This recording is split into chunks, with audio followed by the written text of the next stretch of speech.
The story begins with Young, a girl whose biggest problem is that her emotions are too cold, almost lifeless. She's sitting at a restaurant in Dubai, and her mother suddenly joins her.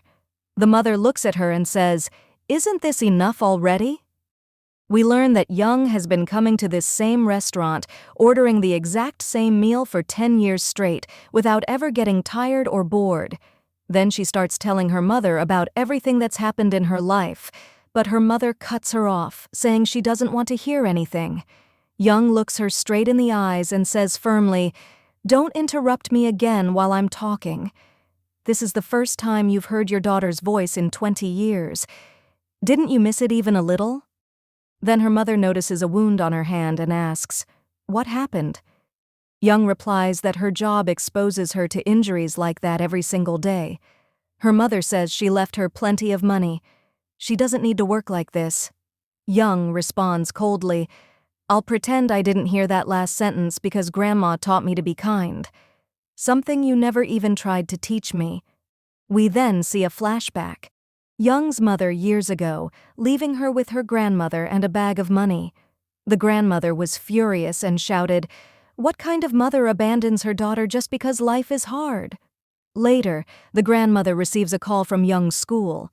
The teacher tells her, "Since the dissection class 2 months ago, Young has been begging me to bring her another frog so she can dissect it again." The grandmother goes and brings a frog for her. When Young begins dissecting it, the grandmother grabs the scalpel and cuts her own hand, saying, "These creatures feel pain just like we do. If you don't want to get hurt, don't hurt others." A wise lesson indeed. 10 out of 10. And honestly, I'd give her 100 out of 10 if you remember to like this video and subscribe to the channel. Anyway, back to the story. At that moment, our girl Young suddenly snaps and starts choking her grandmother. But her grandmother fights back, refusing to give in. The struggle becomes a strange lesson in emotion because Young suffers from an emotional disorder, almost like she's incapable of feeling anything at all. Her grandmother tells her, "These are our rules, the ones we'll live by." Young narrates, "If it weren't for Grandma's rules that I've tried to follow since childhood, you'd probably be listed in the obituaries by now. And don't worry, you'll never see me again. Goodbye, Mother." She leaves and returns to her hotel. Later, she joins a desert trip with a tourist group. Suddenly, a sandstorm hits. The guide tells them, "This happens because a genie performs his dance every 1,000 years. You're lucky to witness it." Young stares blankly and mutters, "Poor thing." It's supposed to be a duet dance, but he's doing it alone. Guess this genie is even more miserable than I am. Of course, she says it completely emotionless. Don't think she actually felt sorry for the genie. When the group leaves, Young takes another path alone.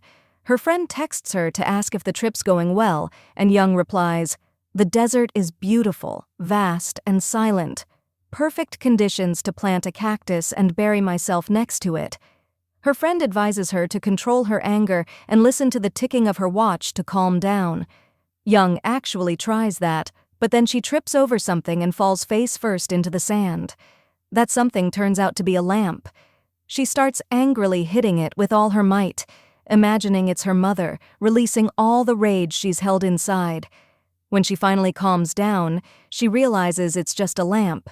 She picks it up, turns it around, and suddenly a genie appears. But remember, our girl Young doesn't do reactions, she does actions. No fear, no shock. She just says bluntly, "Who are you?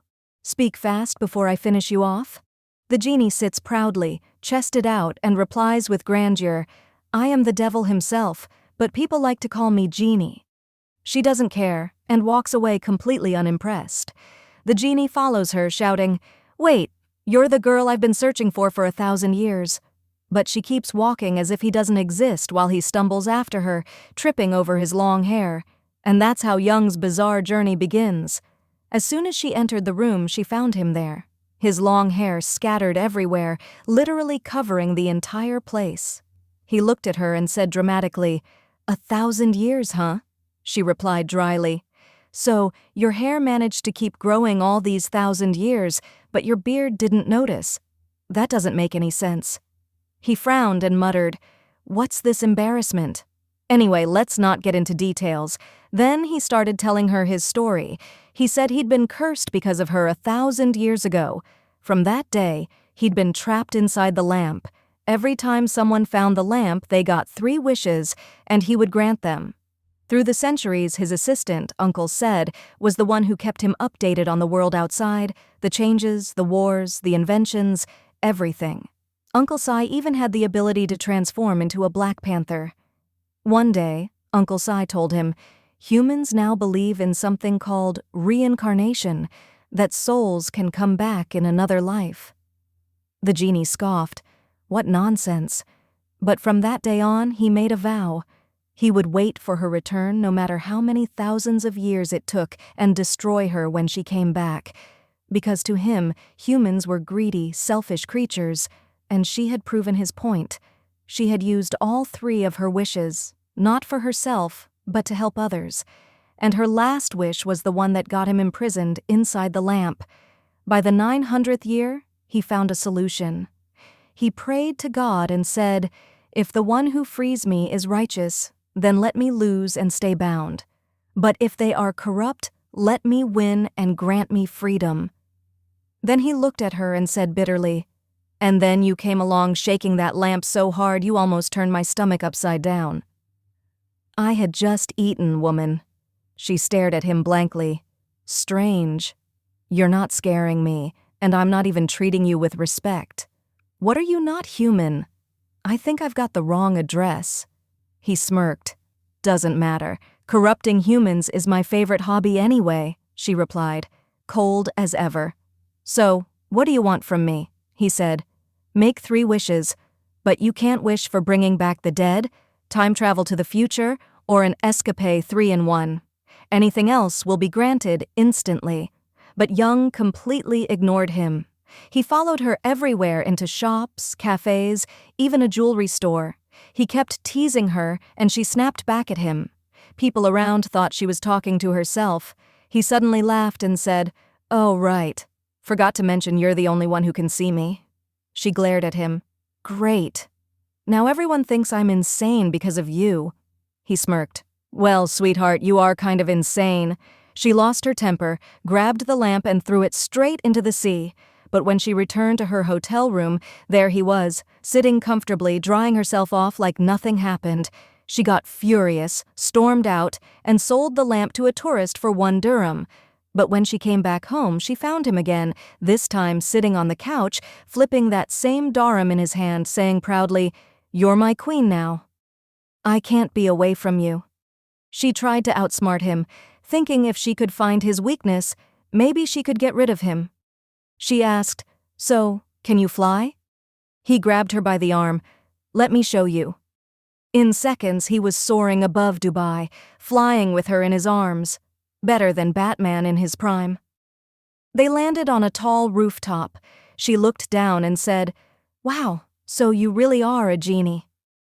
Tell me, if I push you, will you die like humans do?" He chuckled nervously. "You're joking, right?" But before he could finish, she actually pushed him off the edge. He disappeared, then reappeared in front of her with a darker, more terrifying face. "The good genie is dead.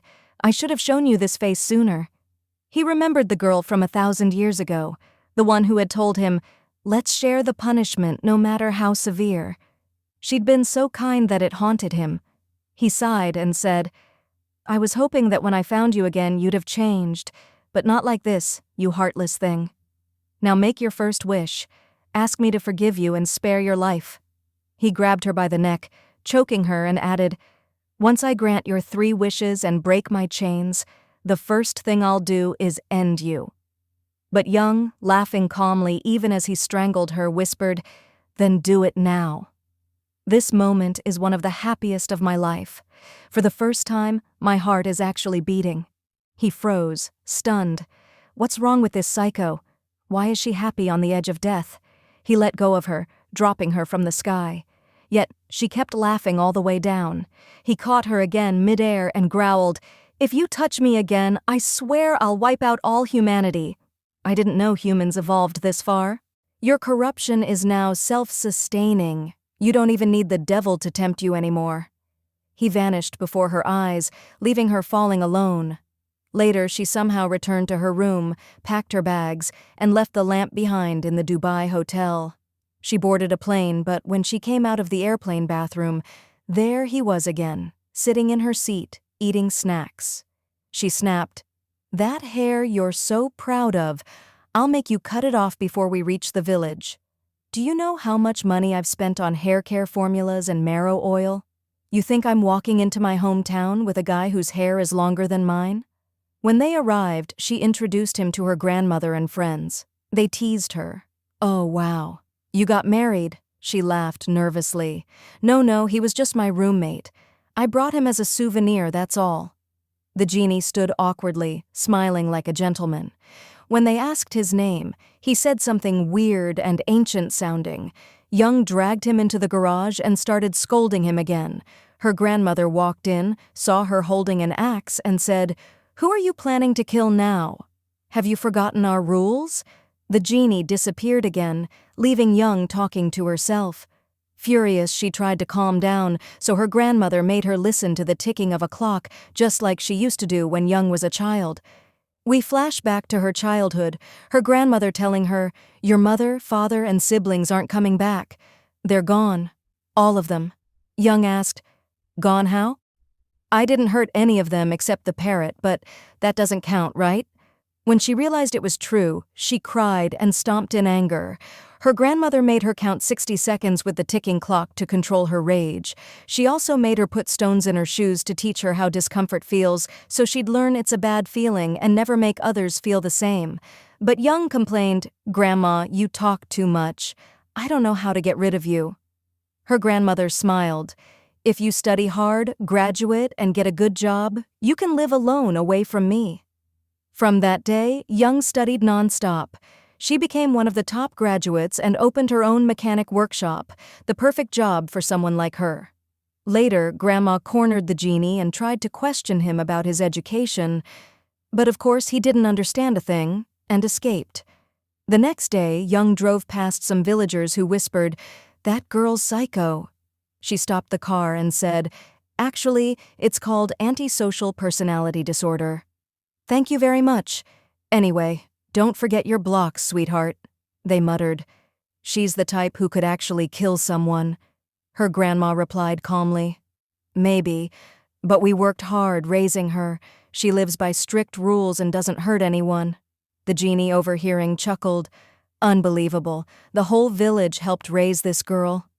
Then one of the old women told him, "Yes, whenever she picked up anything sharp or tried to harm an animal, like that one time with the chickens, the villagers took the tool from her and redirected her energy somewhere else. We let her vent her anger, but we made sure no one got hurt." Later, the genie discovered a video game console on the street. The moment he started playing, he was hooked. He spent the entire day losing against a kid, shocked by how advanced human technology had become.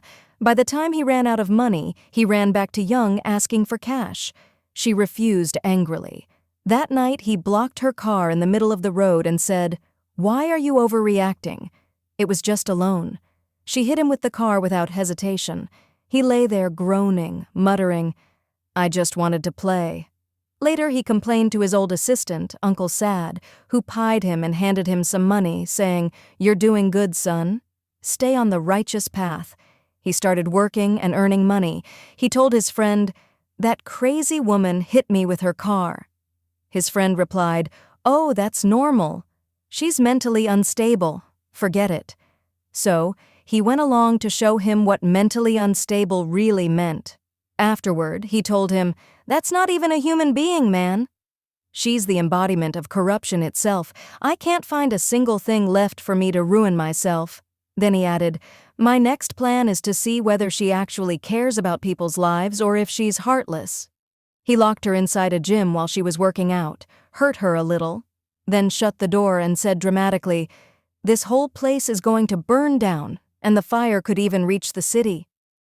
Everyone there might die. The only one who can stop this is you, Kitty." She replied calmly, "You know what? The only one dying today will be you." Then she walked out through the back door totally unbothered, grabbed him and beat him up hard, saying, "Didn't I tell you not to play with fire, honey? That's your mistake, huh?" As she kept hitting him, he shouted, "You care about humans that much?" She answered, "Of course not. I'm just mad you ruined my schedule." She kept hitting him until the firefighters arrived to pull her off him.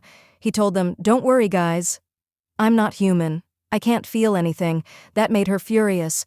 She hit him even harder, yelling, "I'm going to send you back to your maker today in a race car or whatever this thing is." Later, she was eating with her best friend May in a restaurant, her closest companion.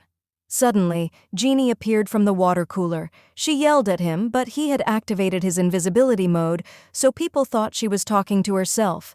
She dragged him outside and handed him a girl's hair clip. She said, "Wear this when you're invisible, so only I can see you. People already think I'm a weirdo. I don't need more rumors. God bless you." He replied, "All right then. Can I at least keep this as a souvenir or something?" She asked, "Why are you so obsessed with wishes? You want to get rid of me that badly?" He said, "Of course you trapped me for 1,000 years. Why wouldn't I want to get rid of you?" She asked, "Do you even have proof?" He replied, "I sat right next to you while you were dissolving in front of my eyes. I'll never forget your filthy clay. Even my assistant saw your entire past life, so she said, 'All right, fine. I'll make you a deal. I'll start using my first wish and we'll make a bet. If I win, I'll use the other 2 wishes on simple things, and then you can be free from me.' Her condition was this: the first 5 people they meet, each will be granted 3 wishes. If most of them wish for corrupt things, then Genie wins, proving that humanity is doomed. That would count as her first wish. Then he put on the hair clip. The first person they met was a store employee from the village.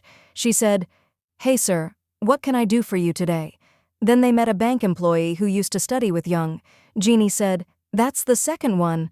Wow, customers today look so gloomy. They could drag me into corruption faster than I thought." Then a dog appeared. He said, "That's our third customer." She replied, "Sorry, the dog doesn't speak." Genius. After that, a man drove by, the son of a restaurant owner and a new villager who ran a YouTube channel. Young said, "That makes 5 people total, Genie. Your turn to work your magic." The next day, Genie sat with Mr. Said and said, "I can't afford to lose to her anyway. She won't live more than 80 years. I'll just hide until she dies and then I'll be free. I'll take my magic carpet and vanish. I'll turn out to be Aladdin's cousin in the end." He stopped by Young's grandmother's house and said, "Don't tell Young you saw me. Just give me that salad bowl. I need it." Then he flew away on his carpet, thinking he was safe. But fighter jets caught him mid-air. The news spread about a strange object flying between Korea and Japan. Young saw him and shouted, "You almost caused a war between 2 countries over a salad bowl, and you say you just wanted to be alone."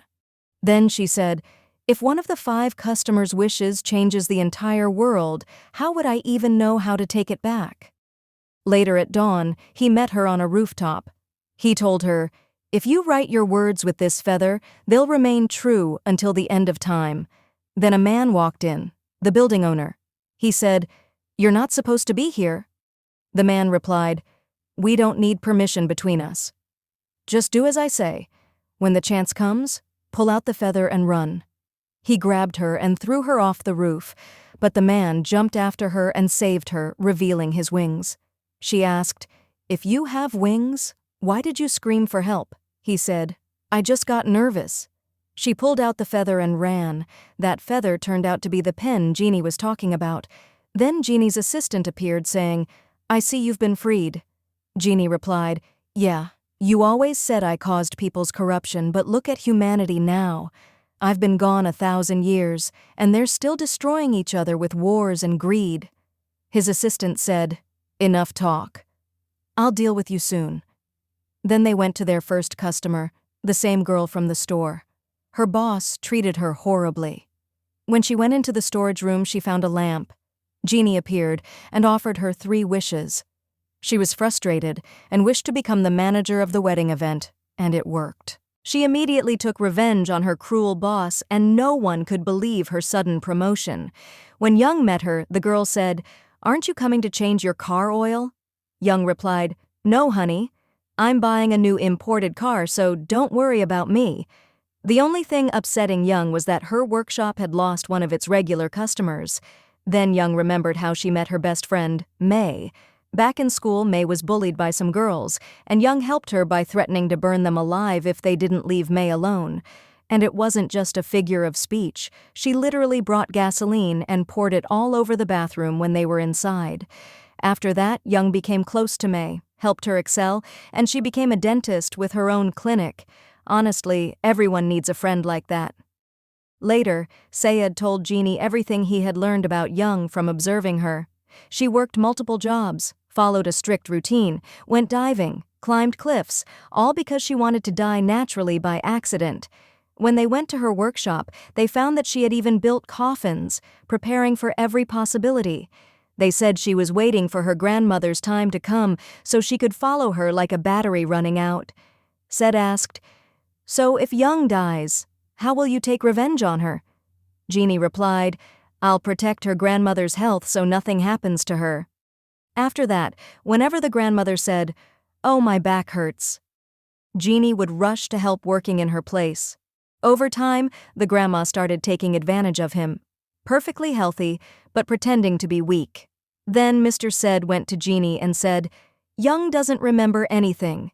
Genie got upset. "What? She caused my imprisonment for 1,000 years and now she doesn't even remember. She was supposed to be righteous. Is she mocking me now?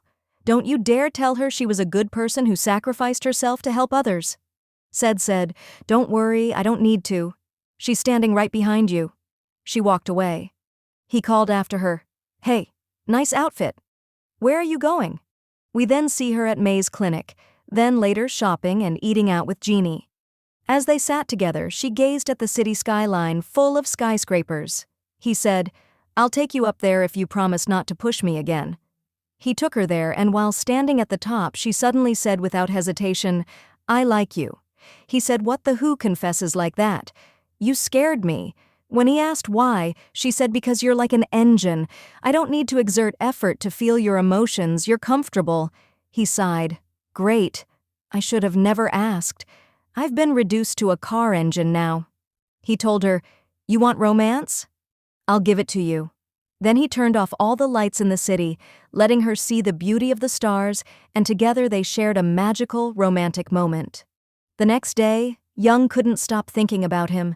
She wanted to relive that feeling again, but Genie kept trying to escape from her. She chased him everywhere.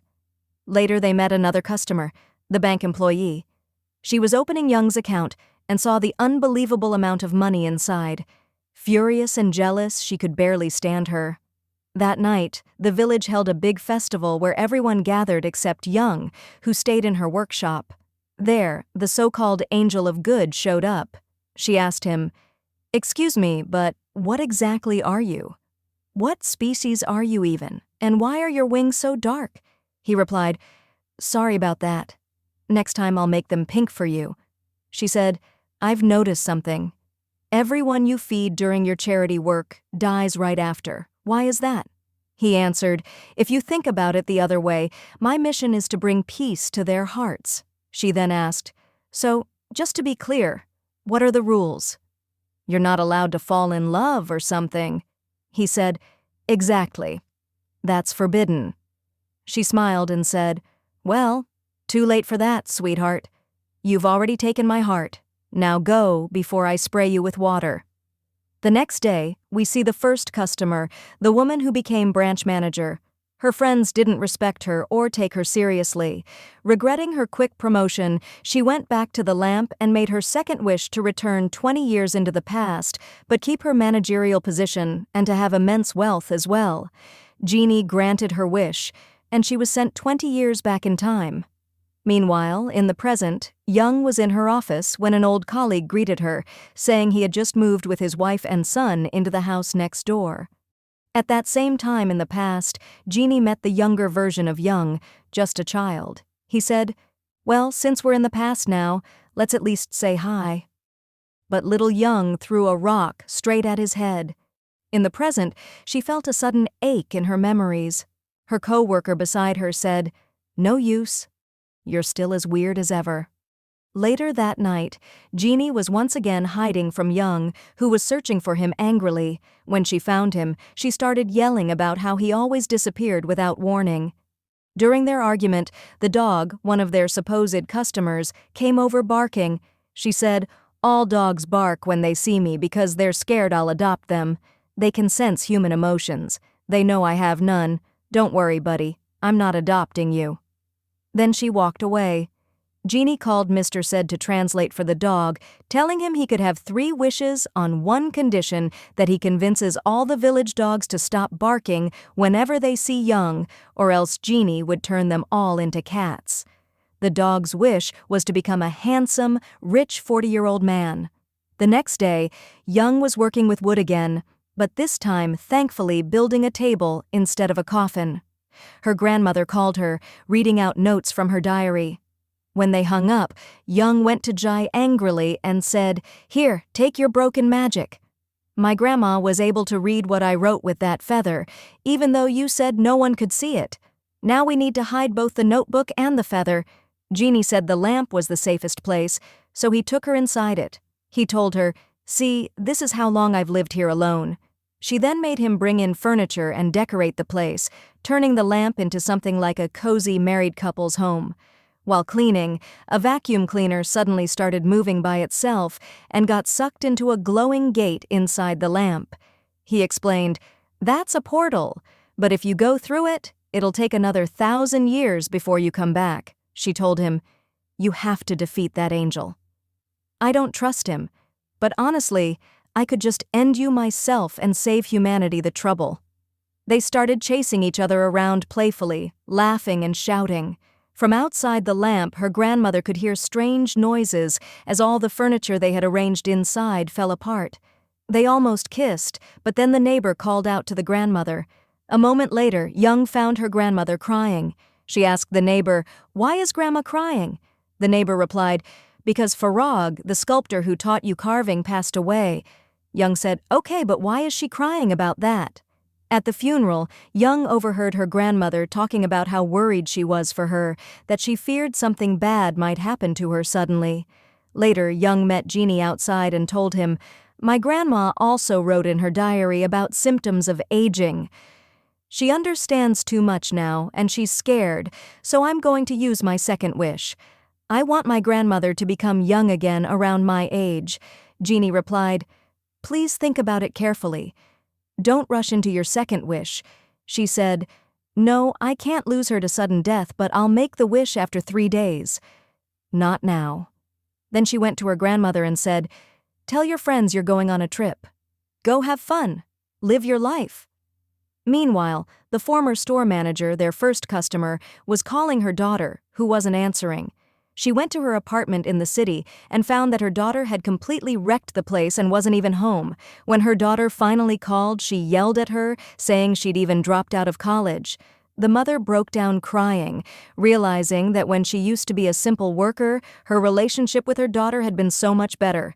Now her daughter's future was ruined. Then Genie appeared and said to her, "You still have one last chance. You can use your third wish to return everything to how it was before." Then I stood her ground and said to him, "No, not to that extent. I'm not wasting my third wish for nothing." After that, Young called him and made him fulfill her second wish. She went to her grandmother and was stunned to find her in the prime of her youth. Young gasped, "Grandma, you were this beautiful when you were young." Her grandmother looked in the mirror, couldn't believe what she saw, and fainted once, twice, 8, 9, maybe 10 times. Young just stood there waiting patiently for her to wake up. Meanwhile, the angel's assistant went to report to her superior about what was happening in the village, saying that Young's second wish was noble and selfless too. When she went to the lamp, Jin scolded, "Hey, can't you knock first? This lamp has its own sanctity, you know." As usual, the two began teasing and arguing with each other like always, trying to prove who was right in the end.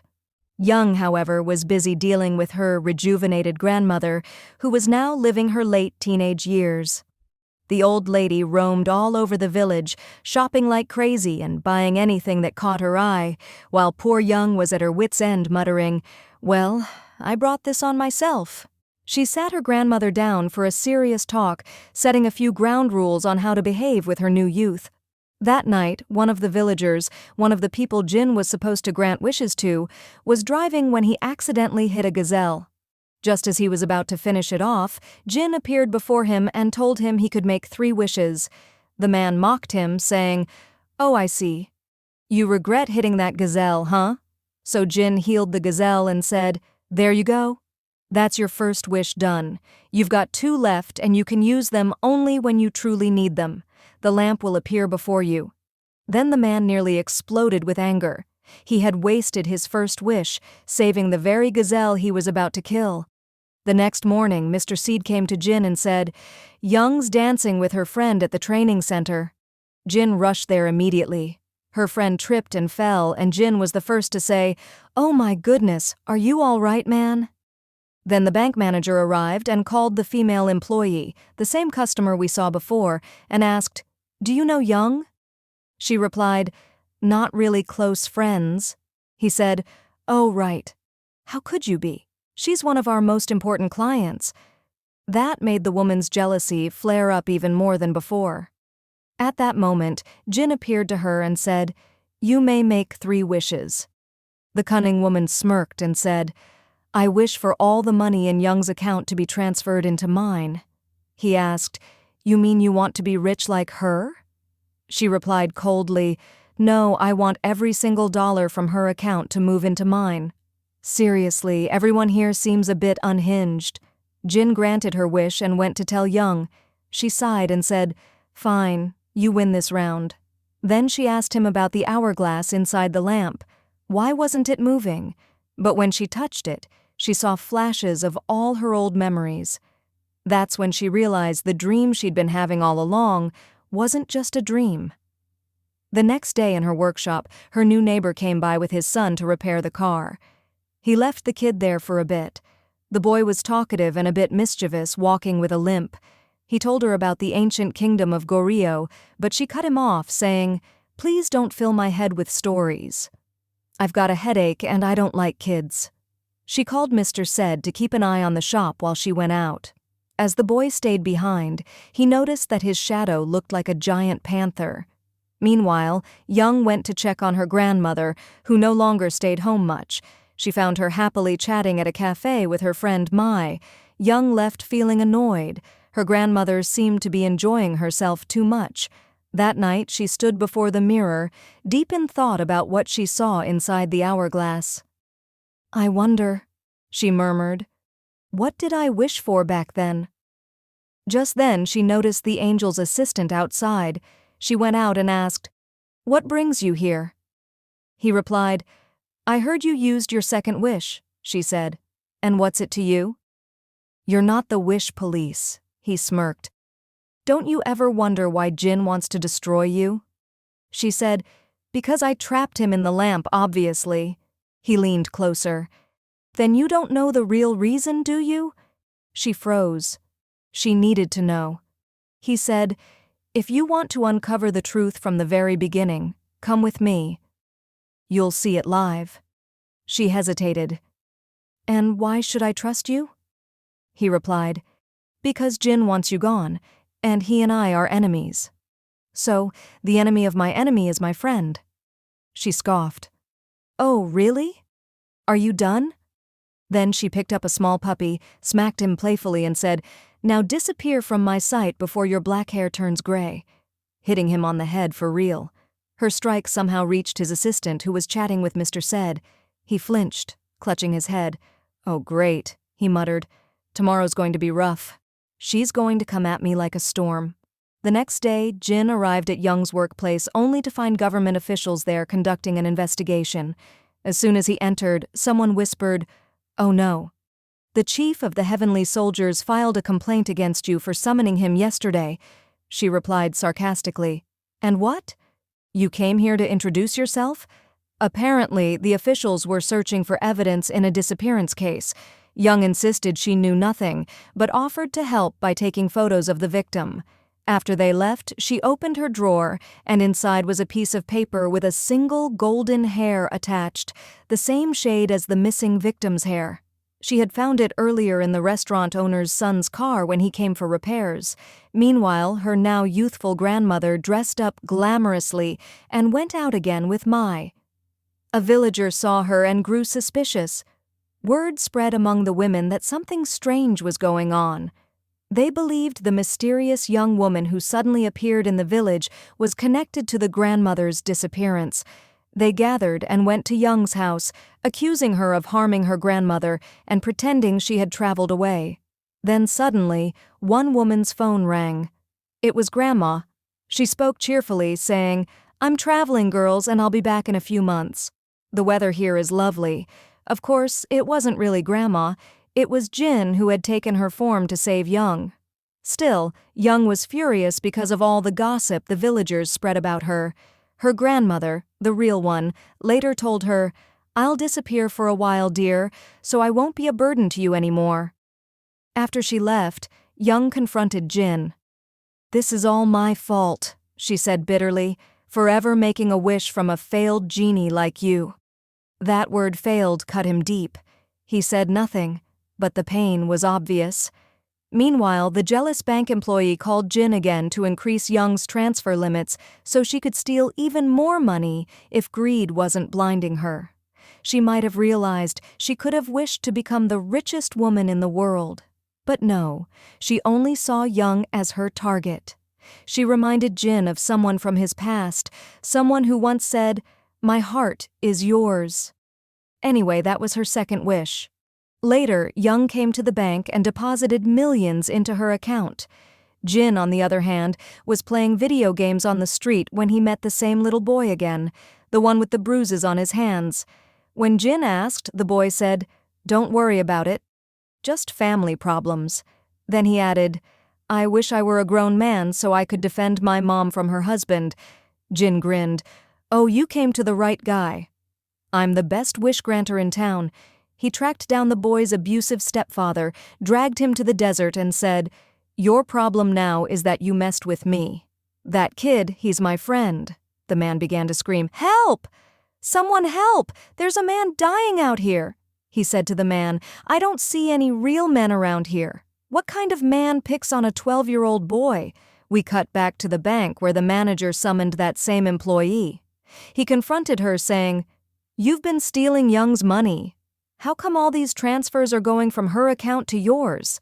She started panicking. "I don't know. I swear I'm innocent just like you. He wasn't buying it." She even showed up with a designer handbag identical to Young's, but she was just a cheap imitator trying to act rich.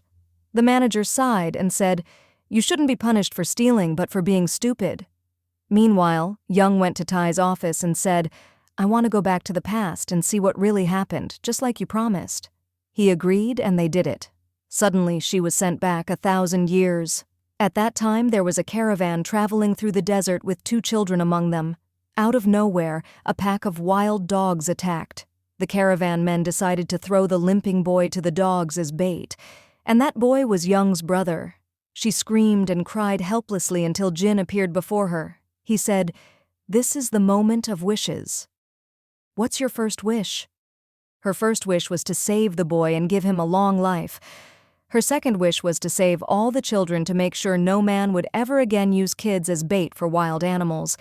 At that moment, Ty appeared and said, "I understand your intentions, but because of your wishes, many people lost their lives." She broke down, crying. "I didn't mean for that to happen." When Jin arrived, she took his hand and said, "We both made mistakes, and now we must accept our punishment for life." That was her final wish. And that was how Jin was sealed inside the lamp. Then we cut to a YouTuber sitting in his room, frustrated, wishing something interesting would happen in the village, anything he could film for views and likes. He muttered, "Man, I wish there'd be a crime or something and I'd be the one to solve it that'd go viral." At that very moment, Jin, who happened to be online, granted his wish. The YouTuber suddenly found himself at the site of a buried crime scene and he was live streaming. As he dug into the ground, he uncovered a decomposed corpse. The next day, the police came to investigate and, of course, all fingers in the village pointed at Young. Meanwhile, Young's grandmother was in the supermarket when she spotted 2 villagers talking. She hid behind a shelf and overheard them gossiping about the murder.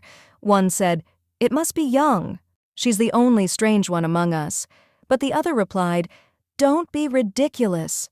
A human body takes 20 years to decompose. Young was a child back then. How could she have done it?" The grandmother was deeply hurt by what she heard. She returned home and told Young, "No matter what they say or how they accuse you, just ignore them." But Young brushed it off lightly, saying, "All right, Grandma, let's eat. I'm starving. We don't have time for this." Later, she went to the farm to get some vegetables where she ran into the bank employee, the same one who stole from her. The woman arrogantly said, "Call the bank and tell them you gave me the money willingly." Young replied calmly, "But you stole it. If the bank calls me, I'll tell them the truth, that you're a thief." The woman smirked. "I could just use my last wish to make you die and put an end to this." Young shot back, "Well, if I die, my grandmother will inherit everything and she'll make your life miserable anyway. Besides, wishes don't control life or death. And since my life is basically the center of yours, I'll still come out the winner." Then she smiled coldly. "Enjoy your loss." That night, Young and Jin were enjoying their favorite hobby, sitting together at the highest point in the village. They talked for hours under the stars. Jin tried to soften her heart, speaking gently, hoping she'd fall for him. "My shoulder's always here if you ever need to lean on it," he said in a poetic tone. She smiled slightly. "Oh, I definitely need it." But the mischievous side of her had other plans. Just as she leaned close, she tripped him, and he fell flat on the ground. Meanwhile, Mi went to Young's house and was shocked to see her grandmother walking out, looking youthful and radiant. Mi didn't know the truth, that this was actually Young's grandmother under a magical secret. Mi greeted her politely. "Oh, you must be Young's friend." Then Young arrived with Jin and Mi raised an eyebrow. "So wait, your friend's coming out of your house while he's going in? What's going on here exactly?" Young chuckled nervously. "I'll explain everything, but not right now." Then the psycho man, the restaurant owner's son, met Jin again and forced another wish. His second wish was to go back 20 years in time. When he did, it turned out he was the criminal in the case the police were investigating now. He wanted to find out who had witnessed his crime back then. The witness was his own mother. He returned to the present and shouted at her, "Why didn't you just tell me it was you? I've been anxious for years." The next day, Young went to his mother's restaurant and saw it listed for sale at a price far below its worth. The following day, she went to the psycho man himself, carrying the yellow hair and dye sample she'd found in his car. "I heard you like dyeing your victim's hair," she said coldly. "You could have just been a hairdresser." "It would have been easier." He looked shocked. "You came here to give me the evidence, not to the police?" Young smirked. "I came because this interests me, but you need to fix your mistake. Maybe we can work together." He laughed. "I knew it. You're just as crazy as me." When Young returned home, Jin asked, puzzled, "Why'd you give him the evidence?" She replied, "Because if I'd handed it to the police, he would have used his third wish to escape prison. No one else knows where the victim's body is. Now he'll use that last wish to go back in time and hide the evidence. That's when you'll take my diary and give it to my past self." Jin was amazed by her cleverness. "You're brilliant," he said. "You should be the one living in the lamp instead of me." Later, he invited her on another trip, this time to Dubai. He said he'd meet someone there who might explain why 20 years of his 1,000-year memory were missing. So they went together with me and Grandma joining them too. When they arrived, Jin told Young to rub another lamp. From it emerged a stunning female genie. Jin sighed. "Oh, her." The woman smirked. "Yeah, I'm his ex." Young raised an eyebrow. "Wow, so how long has it been?" Jin laughed awkwardly. A long time ago." The female genie crossed her arms. "By the way, where's the teacup set I gave you as a gift?" He scratched his head. That was ages ago." Young looked between them and teased. "So how long have you two been separated?" Jin muttered. About a few thousand years, maybe." Young smiled slightly, patted him on the back and said, "I'll leave you two to catch up." before walking away. Meanwhile, me and Grandma were in a parallel world version of Dubai, shopping in grand markets, laughing, eating, and fully enjoying themselves. At the restaurant, Grandma suddenly remembered something from the past. When Young had once asked her, "Do you ever miss your daughter?" Grandma smiled softly, replying, "Of course I do. I always have." When he left the restaurant, he saw her standing across the street. The grandmother kept looking at her, her eyes filled with tears. Young got upset, frustrated that her grandmother was still this soft-hearted and kind. She tried to calm herself down by listening to the ticking of her watch. After returning from the trip, she saw the bank employee standing near her workshop, shouting and trying to provoke her, pressuring her to make her final wish first. Meanwhile, the store manager called for Genie and with sly intelligence used her last wish to make him forget the 2 previous wishes, thinking that this way she'd get 3 new ones again. But it turned out to be a trick, Genie's trick, and she fell for it, wasting her final wish completely. When Genie returned to Young and told her the latest updates, which she always recorded in her notebook, he asked her, "Won't you make your final wish?" She replied softly, "If I make it, that means my role in your life will be over and you'll disappear from my memories, too. I don't want that to happen." For the first time, tears glistened in her eyes. Elsewhere, Ty's assistant was sitting with Mr. Sad, the one who turned out to be her ex as well. But Mr. Say discovered that Ty had stolen her voice. Furious, he stormed off, grabbed Ty by the leg, and refused to let go. Genie intervened and said, "Forget this job. Come with me, demon to demon. It'll be more fun." He grabbed Ty and flew him straight into space. There, they fought fiercely until Ty finally gave up, panting, "All right, enough. I'm done." When Genie asked about the 20 missing years in his memory, Ty still refused to tell him the truth. Then we see Young standing on the hilltop she often visited. Her neighbor approached her, looking nervous, and said, "Please forgive me, but I live with some very bad people. I couldn't escape them. They paid me to do this. I have debts, community savings and all that." And with a sudden shove, he pushed her off the hill. As she fell, flashes of memories flooded back. Her moments with her best friend, her grandmother, and Genie. Suddenly, Genie appeared out of nowhere, caught her, and said, "How could you do this?" But she replied faintly, "It wasn't me who fell." He scolded her. "You could have used a wish to call me." She whispered, "If I used my last wish, I'd forget you." And that was the spark, the beginning of their burning love story. Now, take cover, dear viewer. This love is about to set the world on fire. Meanwhile, the dog who once wished to become human found the family he had been separated from. He went back to Genie and asked to be turned into a dog again. It was his final wish. Genie was shocked by such loyalty because, as he said, the loyalty of dogs is unmatched, unlike that of humans. Later, Young went to the bank and withdrew all her savings in cash. But that night, while walking home, she was attacked by a group of homeless thugs who tried to rob her. One of them hit her.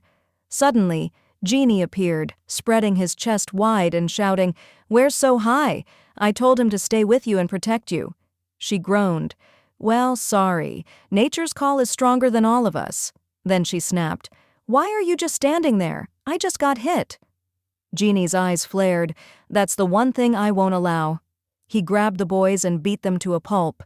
Afterward, they walked together and he told her that long ago he had wished for 3 things. His last wish was made during the 20 missing years he couldn't remember, but another Genie had told him that the little girl he thought had died at age 8 hadn't. She had actually lived another 20 years. That's why he was scared.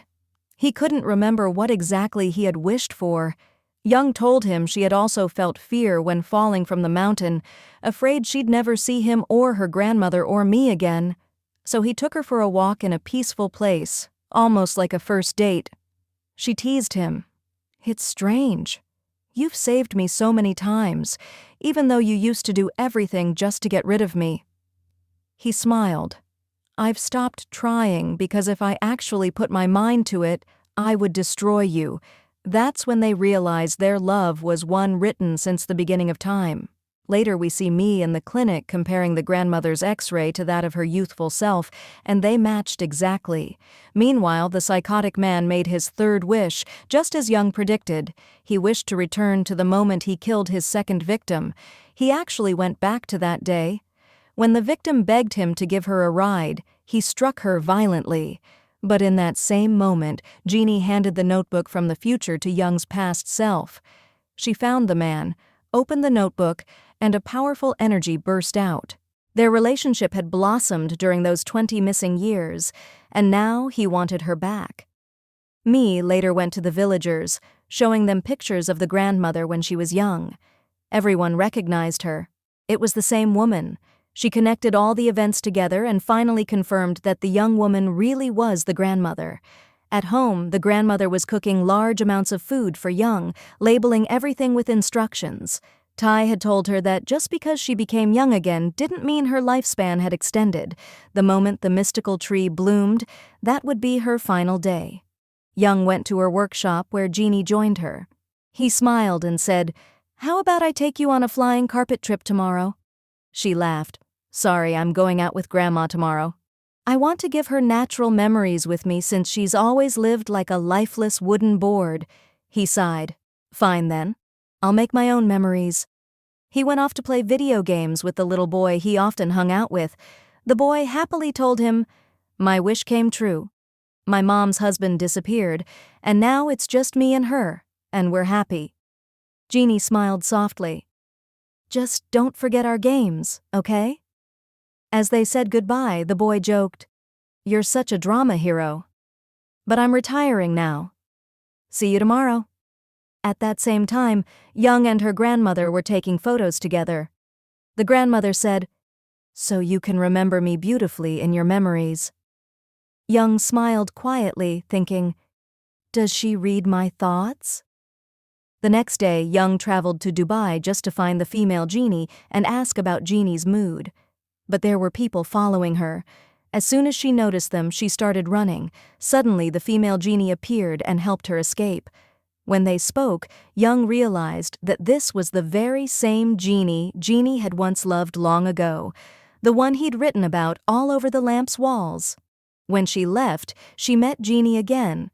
He took her out into the desert where he had set up a small base for her. He had even brought her traditional Arabic clothes. She wore them, and he was mesmerized by how beautiful she looked.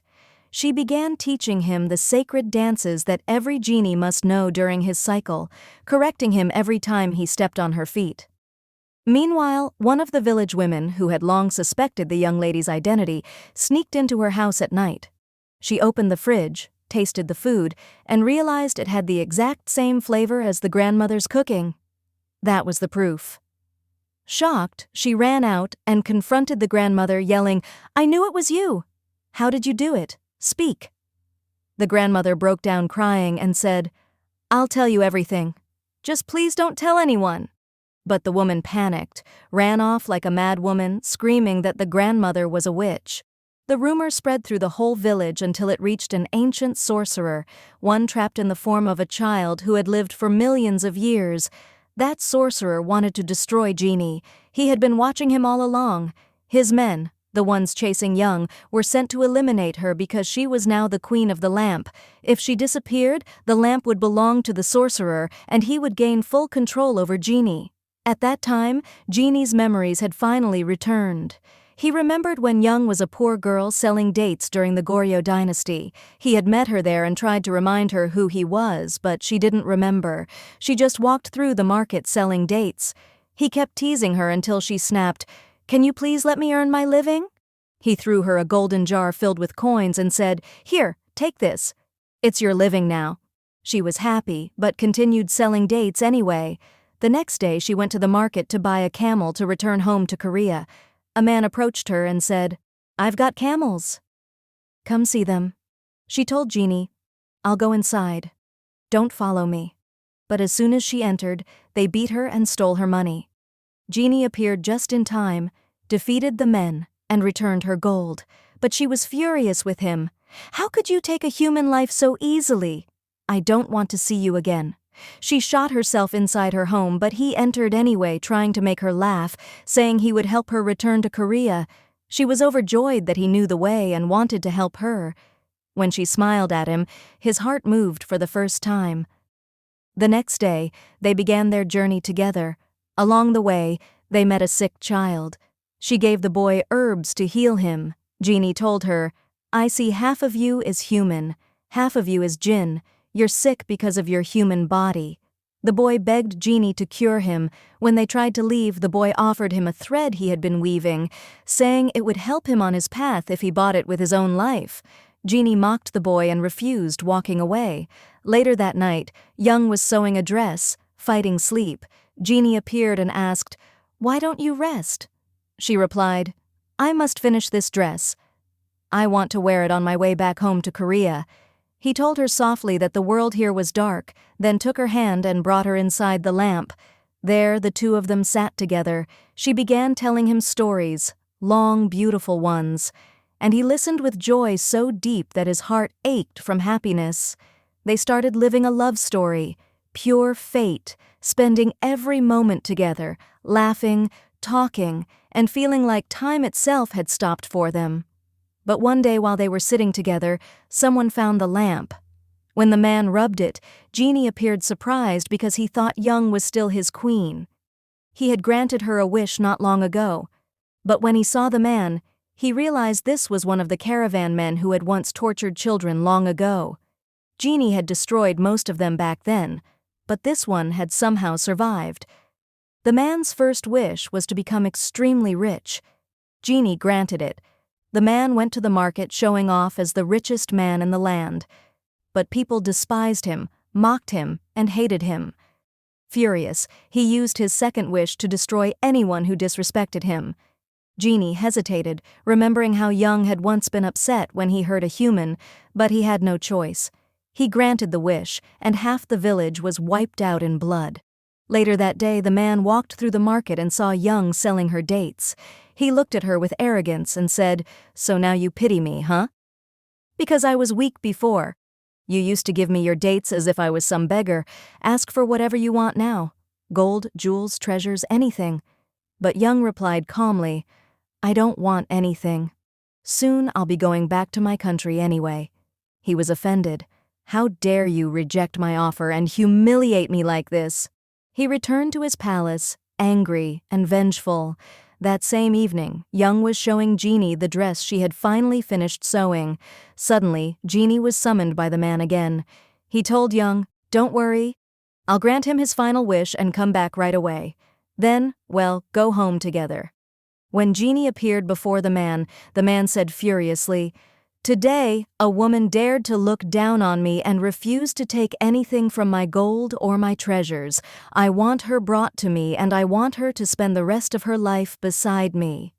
Genie granted the wish, but when he looked closely to see who the woman was, he froze. It was Young. Raging with disbelief, Genie attacked the guards to save her. But suddenly, the same boy from before appeared, the one who had once offered him the magical threads. He threw the threads at Genie's feet, tying him down completely so he couldn't move. The boy said coldly, "These are the same threads you once mocked. Now you'll see what they can do." Then the boy revealed something shocking. This servant girl, Young, she loves Genie. When the cruel man heard that Young had come not for him, but for Genie, he went mad with jealousy. He stabbed her.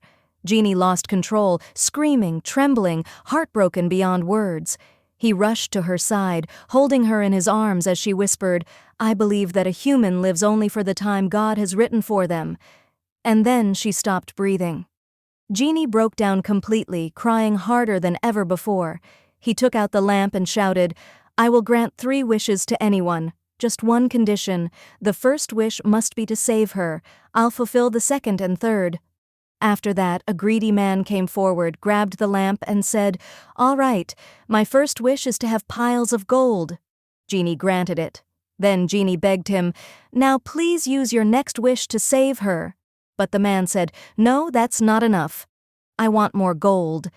Genie granted it again, tears streaming down his face. Finally, the man used his third wish.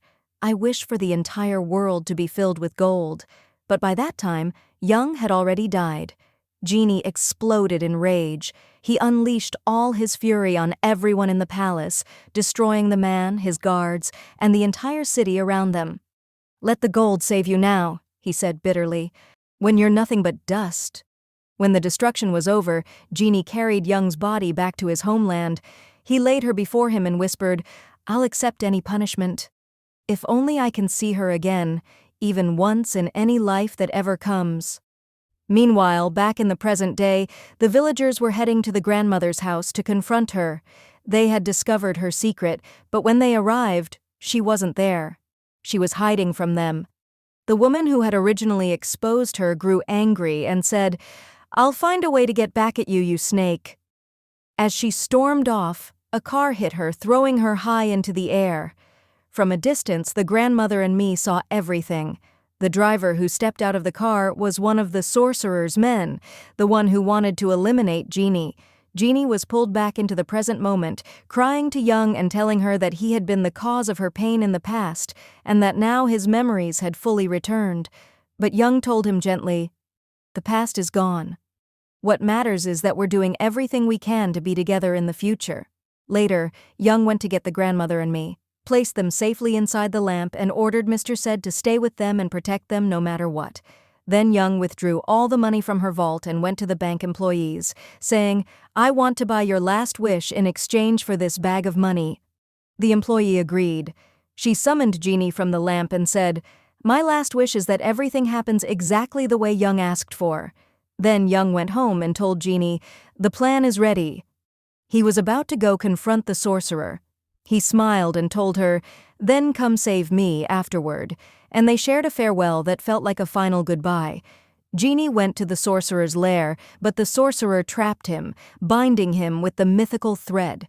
His men captured Young too and tied her up, preparing to kill her. The lamp now belonged to the sorcerer. As he raised his hand to strike her, Young suddenly vanished. The sorcerer thought she had used her third wish, but what actually happened was that the agreement with the bank employee had activated. The wish stated, "Whenever Young utters a certain word, she will be instantly transported to wherever Genie is." So she appeared right beside him, freed him from the magical threads, and together they stood to fight again. Meanwhile, Ty's assistant brought the lamp to the sorcerer and said, "A gift from Ty." When Mr. Said saw her, he was shocked, but she told him, "I'm just following orders." Then the sorcerer realized he had been deceived. Young still hadn't used her third wish. At that very moment, Mr. Said transformed into his true form, a leopard, and said, "Good morning, my little kittens." "Let's begin, shall we?" Young had already warned the villagers. "The moment you see many sleeping birds on the streets, that's the sign. It means it's time. Come to the sorcerer's house and help us." And so when the sign appeared, all the villagers gathered and rushed to the battle. But the sorcerer had already entered the lamp. He pulled me and the grandmother out, ordering his men to kill them both, but to kill Mai first to force Young to use her third wish to save her grandmother. As they fired, the grandmother threw herself in front of me and took the bullet instead. The sorcerer raged. He had wanted me dead first. At that moment, Genie was fighting Ty. He remembered what the ancient father of all sorcerers had once told him. "Destroy my son. His corruption must end." They brought Young in to witness the horror that her grandmother had been shot. She screamed and broke down completely. They killed Mr. Said and dragged his body inside. But then, just in time, the villagers burst in. "Finally. Took you long enough, men," someone shouted. They fought bravely, defeated the sorcerer's assistants, and got me to an ambulance. Just as the sorcerer was about to finish Young, Genie cut the plant that kept the sorcerer's magic alive using his own threads. The sorcerer vanished in an instant, gone forever. Genie appeared beside Young, freed her, and pulled her into his arms. The next day, Young attended her grandmother's funeral. Tears never stopped flowing. Afterward, she returned home, sat in silence, and began reading every letter her grandmother had left for her. Suddenly, the bank employee knocked on her door and said, "I found this bag of money in my office. It's yours. Could I have stolen it from you?" But Young didn't remember a thing because after the 3 wishes are fulfilled, the one who used them loses all their memories. But Young told her that she had sent her something very precious, that she had saved someone's life. So, this was her money. But the employee told her she didn't want any money. She just wanted to go back to her old life. She apologized to Young for every time she had ever envied her. Young took the money and went to bury it in the yard of her house. Later, May came to live with her, but Young locked herself in her room, doing nothing except rubbing the lamp day after day without eating or resting. Then one day, she suddenly left the house and went straight to the desert, the same place where she had first met him. She walked for days, calling his name over and over, until he finally appeared crying. She told him her final wish that she wanted to feel everything her grandmother had felt: the despair, the fear her neighbors experienced, and the love her friend May had for her. She said, "Let me live as a human for just one day. I know it's selfish because in the end, you'll be the one who wins, the one who gains freedom." He cried even harder and told her she was right. He had been wrong all along. She was a truly noble human being. Even in her final wish, she used it to help someone else. He told her she would always remain the human he loved, that he would erase himself from her memories, and that her wish would be granted. At that moment, Young's heart began to beat like any human's. She saw her whole life flashing before her eyes, every memory since childhood, everyone she had ever loved or lost. She cried and trembled in pain. Meanwhile, Ty finished off Ginny as they had planned, but Ty's assistant went to the desert to find Young and apologized for everything she had done to her. As an apology, she gave Young all her memories with Ginny. When Young remembered everything, her heart ached even more. She kept wandering through the desert until she finally passed away. The police informed May, who attended the funeral along with the villagers. One day, while May was visiting Young's grave, Young suddenly appeared to her, but this time as a genie of the lamp. Shocking, right, Fozy? And apparently, Ginny bit her too. Who knows? Anyway, Young told her, "Make 3 wishes." She sat with her, told her everything that had happened, and then said, "Enough talking. Make your wish already." So May made her first wish that they would eat together every day at 4 o'clock. Her second wish was that all the children in the village would come to her clinic so she could treat their teeth for free. She said she'd save the third wish for later. They spent time together, and everyone in the village lived peacefully again. One day, Young was sitting with May and told her, "No matter what your life looks like, don't ever cry again. And when you meet the people you miss most, smile. That's my third wish for you." Young got upset because after the third wish, May would forget her completely. For a whole year, Young lived alone, granting other people's wishes. One rainy day, she stood outside thinking about Jenny and said, "Wow, what a perfect moment for a romantic scene. Too bad I don't have the luck for it." Suddenly, Ginny appeared beside her. She couldn't believe her eyes. She asked him how he came back. He said, "Honestly, I have no idea either. Just live the moment, woman." Then we see that the old grandmother had been torturing Ty endlessly until he finally returned the lamp, and Ginny came out of it again. He went back to living freely in the human world. Ginny tried to earn money for their living, but Young didn't like it, so she dug up the bag of money she had buried in her garden. Jenny told her that Uncle Side had also come back to life and was literally an identical copy of himself. They were living fine without the lamp. The first thing Uncle Siad did was sit on Ty's lap to make him bring back his assistant. Meanwhile, Young and Ginny were constantly fighting.